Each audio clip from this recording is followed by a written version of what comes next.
46-year-old widow lives in a small village in Kutch, Gujarat with two daughters. She feeds her family by growing vegetables in her kitchen garden and supports them financially by working as household help in nearby homes.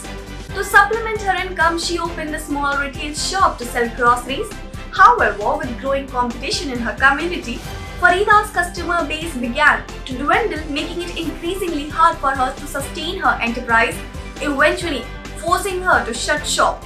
Without capital to procure products for sale, resulting in unstable cash flows, Farida could not continue her business even though she had the requisites to apply for financial aid, that is an Aadhaar card and PAN card, as well RSBY, health insurance and a saving accounts. She did not wish to opt for a government entitlement tailored to needs of women like her because she felt unsure of her ability to repay the loans and was unaware of the modalities for the same. Unfortunately, Farida's situation is not unique in this respect. Several micro and small ventures led by women face cash flow issues during their growth trajectory and are unable to tide over the same without assistance.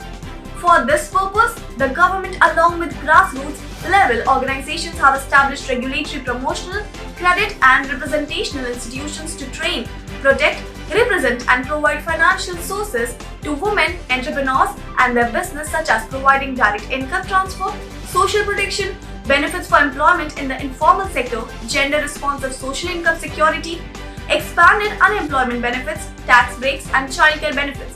In Farida's case, state-level schemes like the Udyami Mitra scheme, Startup Gujarat or Ghar Veeda Bankable Finance scheme for women below the poverty line would have enabled her to become a part of larger women entrepreneurship ecosystem in the state. Gain insight into the different schemes which could benefit her micro-venture and consequently avail of low-interest loans which could be paid off in realistic installments.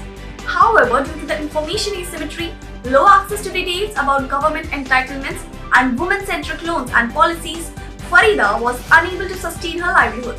Recognizing that women plays a crucial and pivotal role in the development of India's micro, small and medium enterprises sectors, several schemes and grants specifically for women entrepreneurs have also been introduced by the government.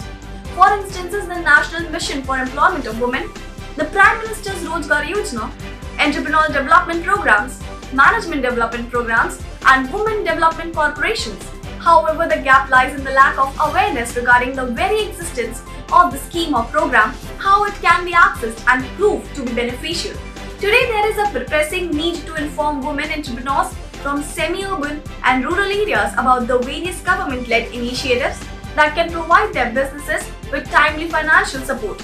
According to a study led by LEAD, Kriya University, with a sample size of 2,083 women across Bihar, Chhattisgarh, Madhya Pradesh and Odisha, only 54% of the women knew about the COVID-19 relief measure introduced by the government, as opposed to 76% of the men. This is further corroborated by the landscape study of women entrepreneurship by the Atal Gift Foundation, where only 1% of women have availed of any government schemes. This is primarily because only 11% are aware of any schemes, of which 21% have applied for the same, and less than a third, that is 29%, have managed to avail of any benefits from the schemes. That's all for today. Now this is Palak Gupta signing off. Thank you.